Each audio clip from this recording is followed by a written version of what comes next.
आपका स्वागत करता हूं।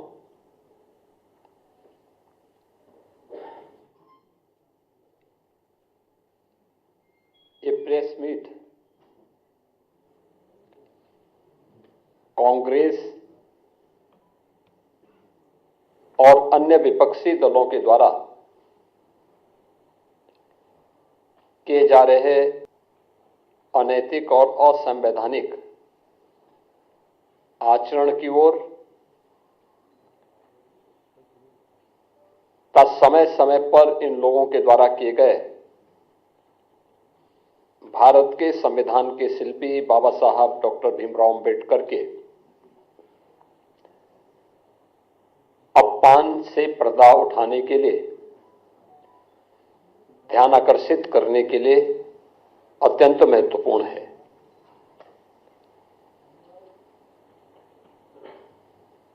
हम सब जानते हैं, देश की आजादी के आंदोलन में और संविधान निर्माण के दौरान और स्वतंत्र भारत में बाबा साहब डॉक्टर भीमराव अंबेडकर का एक बड़ा योगदान था। अत्यंत महत्वपूर्ण उनकी भूमिका समय समय पर रही। वे भारत माता के एक महान सपूत थे।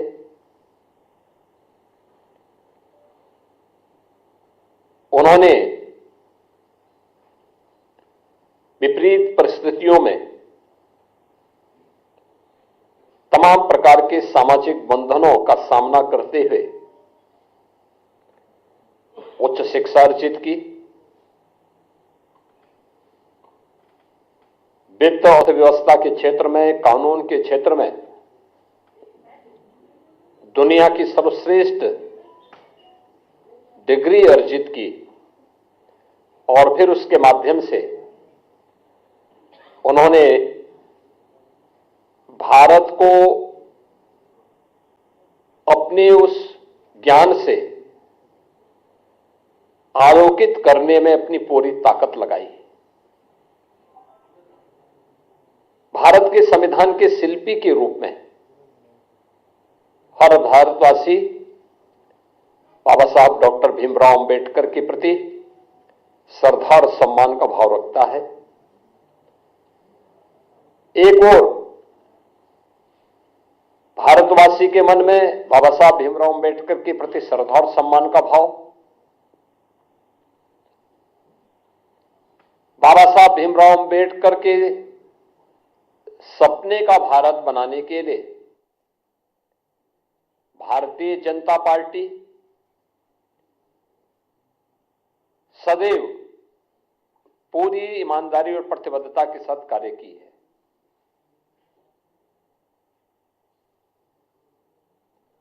सरदेव अटल बिहारी वाजपेयी जी का यह जन्म शताब्दी वर्ष है और कल उनके जन्म सदी का एक आयोजन भी पूरे देश के अंदर होने जा रहा है। अटल जी की सरकार रही हो या आदरणीय प्रधानमंत्री नरेंद्र मोदी जी के नेतृत्व में चलने वाली भारतीय जनता पार्टी की सरकार, सदैव बाबा साहब भीमराव अंबेडकर की भावनाओं के अनुरूप भारतीय जनता पार्टी ने बाबा साहब भीमराव अंबेडकर को सम्मान दिया, उन भावनाओं को प्रतिनिधित्व दिया और हर स्तर पर उनके प्रति श्रद्धा और सम्मान का भाव रखा। चाहे वे पंचतीर्थ याद करें, बाबा साहब भीमराव अंबेडकर का जन्म मऊ मध्य प्रदेश के जिस क्षेत्र में हुआ था, वहां पर भारतीय जनता पार्टी के तत्कालीन मुख्यमंत्री श्री सुंदरलाल पटवा जी ने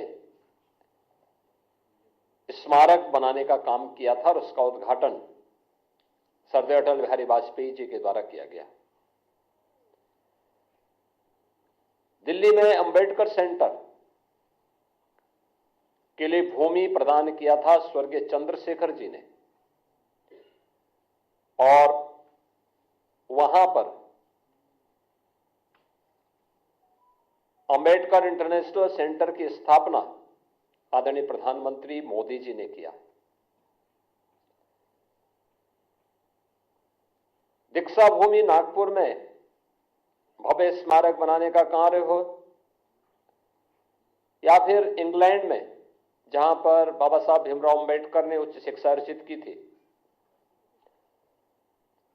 वहां पर बाबा साहब भीमराव अंबेडकर का भव्य स्मारक बनाने का कार्य हो, या फिर मुंबई के चैत्य भूमि, ये पंच तीर्थ जो बाबा साहब भीमराव अंबेडकर से जुड़े हुए हैं, ये भारतीय जनता पार्टी ने बनाए हैं और बाबा साहब की स्मृति को जीवंत बनाए रख करके सदैव सदैव के लिए भारत के अंदर वंचितों और दलितों के लिए एक आशा की किरण के रूप में बाबा साहब भीमराव अंबेडकर को सम्मान दिया। आज जो कुछ भी कार्य मोदी जी के नेतृत्व में चलने वाली एनडीए की सरकार के द्वारा किए जा रहे हैं, जिनमें पहली बार दलित और वंचित शासन की योजना का हिस्सा ईमानदारी के साथ बन रहा है, चाहे वह हर घर में शौचालय बनाने का कार्य हो, हर एक परिवार को, वंचित और दलित परिवार को आवास की सुविधा, सिर ढकने के लिए आवास की सुविधा हो, स्वास्थ्य बीमा का कवर देने का कार्य हो, चाहे वह देश के अंदर 80 करोड़ लोगों को राशन की सुविधा उपलब्ध करवाने का कार्य हो, अनुसूचित जाति, जनजाति और अन्य वंचित तबके को शासन की सभी प्रकार की सुविधाओं से आच्छादित करने का कार्य हो, ये सभी प्रधानमंत्री मोदी जी के नेतृत्व में देश के अंदर बखूबी चल रहा है। बाबा साहब भीमराव अंबेडकर इसी बात के लिए सदैव प्रेरणा प्रदान करते थे। इसी प्रेरणा से प्रेरित होकर के भारतीय जनता पार्टी अपने इस अभियान को पूरी ईमानदारी और प्रतिबद्धता के साथ आगे बढ़ा रही है। एक और भारतीय जनता पार्टी उन मूल्यों, उन आदर्शों के प्रति समर्पित होकर के कार्य कर रही है, तो दूसरी तरफ कांग्रेस, जिसका इतिहास देश के अंदर भारत के दलितों और वंचितों का अपमान करना, जिसका इतिहास तुष्टीकरण के आधार पर दलितों और वंचितों को उनके अधिकारों से पूरी तरह रोकने की एक कुत्सित चेष्टा का हिस्सा रहा है, और दूसरी तरफ तुष्टीकरण के आधार पर देश को विभाजन के कगार तक पहुंचाने का कार्य भी कांग्रेस ने किया। कौन नहीं जानता है कि पंडित नेहरू नहीं चाहते थे कि बाबा साहब भीमराव अंबेडकर संविधान सभा का हिस्सा बने। कांग्रेस नहीं चाहती थी कि बाबा साहब भीमराव अंबेडकर को संविधान सभा के ड्राफ्टिंग कमेटी का अध्यक्ष बनाया जाए, और राष्ट्रपिता महात्मा गांधी के हस्तक्षेप के बाद यह संभव हो पाया, और कांग्रेस ने अपनी कुत्सित मंशा का परिचय बाबा साहब भीमराव अंबेडकर के प्रति अपने विद्वेष भावना को तब परिचय दिया जब यूपीए की सरकार थी, और उस समय उन्होंने पाठ्य पुस्तकों के उस कार्टून को, जिसमें बाबा साहब भीमराव अंबेडकर के चित्र को पंडित नेहरू के द्वारा कोड़े मारने के एक कार्टून के माध्यम से दिखाया था, एक कांग्रेस की कुत्सित मानसिकता को दिखाता है। बाद में जब विरोध हुआ तो तत्कालीन मानव संसाधन विकास मंत्री कपिल सिब्बल को माफी मांगनी पड़ी थी, और ये पुस्तकों को वापस करना पड़ा था। कौन नहीं जानता है कि बाबा साहब भीमराव अंबेडकर को पहला आम चुनाव 1952 में मुंबई नॉर्थ से, फिर 1954 में उपचुनाव हराने का कार्य भी तो कांग्रेस ने ही किया था। यहां तक कि पंडित नेहरू बाबा साहब भीमराव अंबेडकर के विरोध में प्रचार करने के लिए गए। जब वे बाबा साहब भीमराव अंबेडकर भंडारा से चुनाव लड़ने के लिए गए महाराष्ट्र में, वहां पर भी उन्हें पराजित करवाया कांग्रेस ने। कांग्रेस कभी नहीं चाहती थी कि बाबा साहब भीमराव अंबेडकर संसद में जाएं, दलितों की आवाज बने, वंचितों की आवाज बने, और सदैव उन्हें अपमानित करने का काम करती थी। कांग्रेस लगातार, कांग्रेस की मंशा हमेशा ये रही, और कांग्रेस ने न केवल उन्हें हराया बल्कि उन्हें हराने के लिए बाबा साहब भीमराव अंबेडकर के जो अनन्य सहयोगी थे नारायण काजोलकर, उन्हें तोड़ करके उन्हें ही बाबा साहब भीमराव अंबेडकर के खिलाफ चुनाव लड़वा दिया था।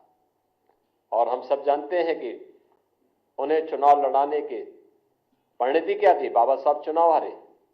और उन्हीं काजोलकर को कांग्रेस ने 1970 में पद्म पुरस्कार से भी सम्मानित किया। कांग्रेस ने बाबा साहब भीमराव अंबेडकर की महापरिनिर्वाण के बाद कहीं भी उनकी स्मारक नहीं बनने दिया। जो भारतीय जनता पार्टी ने स्वर्गीय अटल बिहारी वाजपेयी जी के समय और आज आदरणीय प्रधानमंत्री नरेंद्र मोदी जी के समय जो पंचतीर्थ बने हैं, ये भारतीय जनता पार्टी ने बनाए हैं, कांग्रेस ने नहीं। कांग्रेस ने कभी नहीं बनने दिया। बाबा साहब भीमराव अंबेडकर को कभी पद्म पुरस्कार तक नहीं लेने दिया। भारत रत्न भी बाबा साहब भीमराव तब मिला जिस सरकार में भारतीय जनता पार्टी सपोर्ट कर रही थी। कांग्रेस का इतिहास इसी से आप समझ सकते हैं। जो बाबा साहब भीमराव अंबेडकर ने अपने इस्तीफे के दौर के बाद कही थी, जब उन्हें अपने पद को छोड़ने के लिए मजबूर होना पड़ा था, तो उन्होंने उस समय नेहरू सरकार पर आरोप लगाए थे। और यह परंपरा है कि कोई मंत्री अपने पद से इस्तीफा सदन के रहते हुए दे रहा है तो उसे सदन में बोलने का अवसर दिया जाता है। बाबा साहब भीमराव अंबेडकर को नहीं बोलने दिया सदन में, अपमान यहां पे भी किया गया। उनके इस्तीफे को उजागर नहीं होने दिया गया। अपने इस्तीफे में बाबा साहब अंबेडकर इस बात को कहते हैं कि कांग्रेस को वंचितों और दलितों की चिंता नहीं है, पंडित नेहरू को दलितों और वंचितों की चिंता नहीं है, इन्हें मुसलमानों की चिंता है। ये वंचितों और दलितों से ज्यादा महत्व उन्हें देते हैं, और मैं वंचित और दलितों की आवाज बनना चाहता हूं।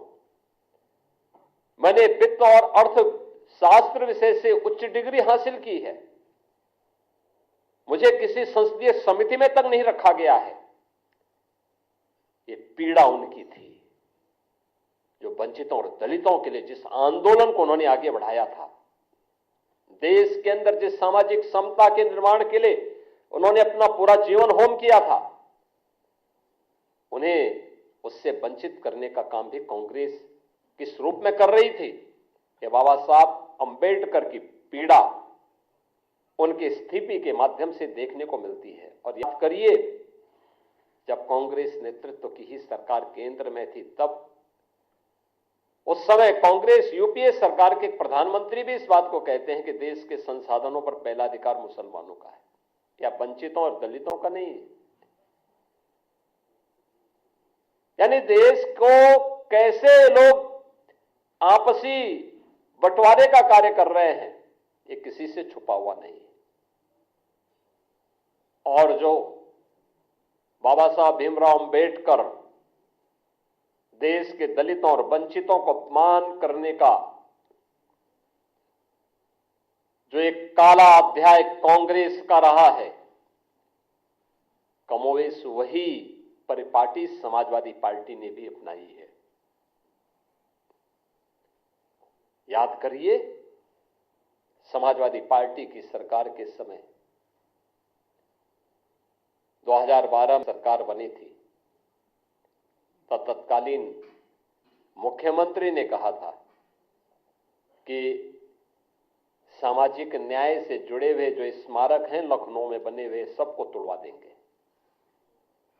यानी उन्हें सामाजिक न्याय के इन पुरोधाओं के स्मारक उन्हें अच्छे नहीं लग रहे थे, और उन्होंने अपने समय में किया भी। कन्नौज के बाबा साहब अंबेडकर के नाम पर बने हुए मेडिकल कॉलेज का नामकरण हटा दिया, उसे बाबा साहब भीमराव अंबेडकर का नाम हटा दिया। लखनऊ में भाषा विद्यालय मान्यवर कांसी राम जी के नाम पर स्थापित था। वे सामाजिक न्याय की जिस लड़ाई वो लड़े थे, समाजवादी पार्टी ने नाम हटा दिया। सहारनपुर मेडिकल कॉलेज का नाम हटा दिया, तमाम जनपदों से नाम हटा दिए गए। ये चीजें दिखाती हैं कि लोग किस रूप में समाज को विभाजित करने के लिए राजनीति करना चाहते हैं। आदरणीय गृह मंत्री जी के बयान को आधा अधूरा मीडिया के सामने प्रस्तुत करके उसके नाम पर किस प्रकार से अपनी राजनीतिक रोटियां इनके द्वारा सेकी जा रही है, इस तरीके से समाज को गुमराह करने का कार्य किया जा रहा है। अपने किए हुए पर पर्दा डालने के लिए इनके द्वारा लगातार इस शरारत की जा रही है। इन लोगों ने अपने कालखंड के दौरान, अपने कार्यकाल के दौरान बाबा साहब भीमराव अंबेडकर सामाजिक न्याय के पुरोधाओं और महापुरुषों, दलितों और वंचितों के प्रति जो विद्वेष की भावना इन लोगों के मन में थी, ये आज भी उस प्रकार का आचरण लगातार कर रहे हैं। और यही कारण है कि जो भारतीय जनता पार्टी लगातार प्रधानमंत्री मोदी जी के नेतृत्व में दलितों और वंचितों के लिए नई नई योजनाएं ला रही है, उनके उत्थान के लिए कार्य कर रही है। जीरो पॉवर्टी के लक्ष्य को प्राप्त करने के लिए, उन्हें 100% सिचुएशन के लक्ष्य की ओर बढ़ाने के लिए पूरी ईमानदारी के साथ कार्य कर रही है।